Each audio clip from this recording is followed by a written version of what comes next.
Hello YouTube. This is my old rusty Lada Niva project.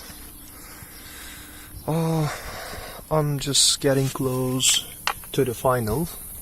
Now I have really nice step. I'm on really nice step. I built really strong power window mechanism by using what is that? It's windshield wiper motor. As you see, I just attach that classical thing gear right here, and this is just a guide for that wires, and there is just a spring to apply load, and here we go.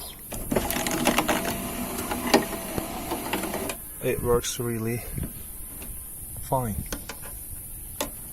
Oops. I'm changing polarity here. I'm gonna add just a couple of end switches and fuses right here, and I will add wire to the fuse box, and it will be done. I hope it will be helpful for someone else.